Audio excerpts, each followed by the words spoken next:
Today we are going to discuss the ASCA National Model Action Plans. As we all know, to achieve a goal, you must start with an end in mind. Imagine taking a hike without a map. As you are walking through the woods, you start picking up interesting things that you see. Finally, you get tired and stop. You're not where you wanted to be, and you have all this stuff you don't know what to do with, and it's too much to carry.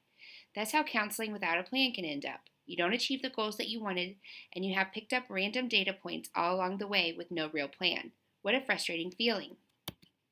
When creating action plans, we are writing our map for the major work that we plan to do each year. To see more about setting program goals, check out the program goal video. The action plans are designed to include details about how you will reach your program goals through core curriculum, group, and targeted closing the gap plans. Lastly, we are making a plan for the data that you will collect so that you end the year with the data you really want to see and haven't wasted a lot of effort on collecting data that doesn't inform your work. The core curriculum plan details the planned instruction for all students, typically by grade level. It is used to teach the mindsets and behaviors within the 3 domains of academic, career, and social emotional development. You probably already teach lessons as part of your counseling program. Begin by documenting these lessons within the template found on ASCA's website. I like to create a different tab for each grade level so it's easy to see the scope and sequence for that grade level independently. After you've documented what you're already doing, take a look at your plan and ask the following questions. Will these lessons and activities support my program goals? Do these lessons and activities support students as they transition into and out of the school? Have you conducted a needs assessment to indicate the needs of each grade level? Are there unique needs occurring in a specific grade level that you want to address with your core? When you have created a plan that will lay the groundwork for your knowledge, skills, and attitudes that students need to succeed, you are ready to begin. A few helpful tips. It's fine to include lessons related to the school counseling program that are delivered by others in the building. For instance, a lesson about mix-it-up day that your classroom or homeroom teachers deliver could be included. Don't include lessons for adults like parent nights or professional development. This plan is for student learning only. Continually analyze and evaluate the effectiveness of your core instruction. This is a working document that is revised and improved. Let's take a look at the core curriculum action plan template. In the template, you include grade level and lesson topic, ASCA mindsets and behaviors. You will select 2 to 3 mindsets and behavior standards for each lesson. To learn more about mindsets and behaviors, check out the tutorial video. A brief description of curriculum and materials that you plan to use. You want the reader to be able to understand what you will be doing without going into too much detail. The start and end date, process data or the projected number of students affected, perception data or how you will determine the attitudes, knowledge, and skills obtained in the lesson. This might be a pre-post test, an exit ticket, or a role play. Be creative about how you will collect this data. In core lessons, you might try to make the data collection component a natural part of the lesson like an assignment or an exit ticket so you can manage the collection of data in all of your lessons. Finally, outcome data. How does this lesson relate to the achievement, attendance, and/or behavior data for this grade level? Remember that you can collect outcome data for a series of lessons or lessons individually. There should be a connection between the objectives of the lesson and the type of data being collected. An example might be to compare the number of office referrals for peer conflict between first half of the year and second half. Let's do a reality check. You may not be able to collect perception and outcome data for every single lesson. Start with just a few lessons and work your way up. Include all the lessons that you teach in your plan, but concentrate on a manageable amount of data to collect so that you can build a plan that is sustainable. Eventually, you want to collect process data for every lesson, perception data for most lessons, and link outcome data as much as possible when there is a natural connection. The small group action plan is similar to the curriculum plan in that it includes all the groups planned for the year. However, instead of a curriculum that is for all students, small groups target selected students based on need.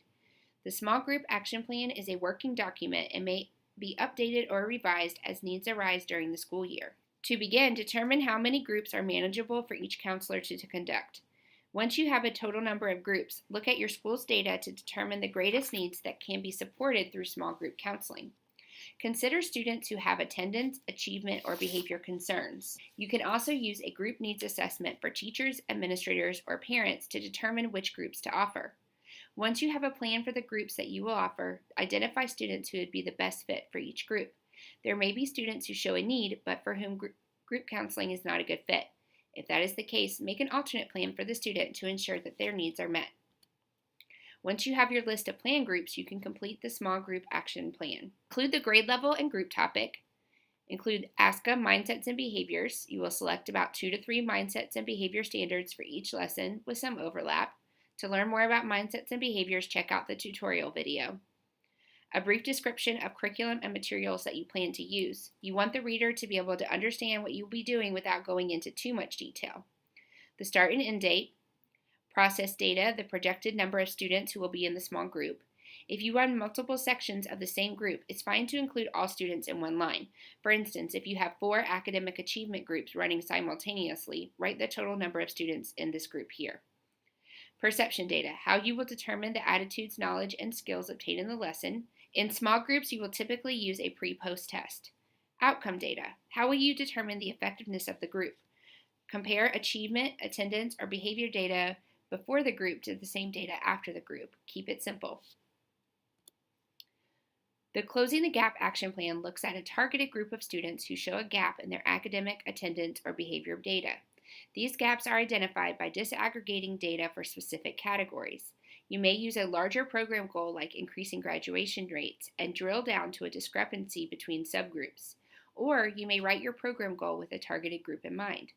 Data can be disaggregated several ways: by subgroup, like race, ethnicity, gender, or grade, or by category, like specified number of absences, early checkout, or office referrals for a specific offense. Once you have identified the program goal and targeted group of students, it is time to design your implementation plan. Interventions should be evidence-based, grounded in research, driven by mindsets and behaviors, and fall within the work of school counselors. Interventions may include a variety of activities like parent contacts, individual student planning, small group counseling, and data monitoring. They also may include systemic changes like changing the way honors courses are recommended or increasing teachers' professional development in trauma-informed schools. Once you have an idea of your plan, you can create a Closing the Gap action plan. Write the target group and the data to identified students at the top of the plan. Activities. Write a list of activities that you plan to implement. ASCA mindsets and behaviors. You will select about 1 to 2 mindsets and behavior standards that most directly link to your goal. A brief description of curriculum and materials that you plan to use. You want the reader to be able to understand what you will be doing without going into too much detail. The start and end date. Process data, the projected number of targeted students. Perception data, how will you determine the attitudes, knowledge, and skills obtained by the targeted students? You will most likely use a pre-post test tool for students, but could also use teacher and parent surveys. Outcome data. The outcome data should be spelled out in your program goal or how you targeted the students. For instance, if you targeted students for attendance, you would be looking at attendance as the outcome goal. Now that you have your action plans for the year, you are ready to get going.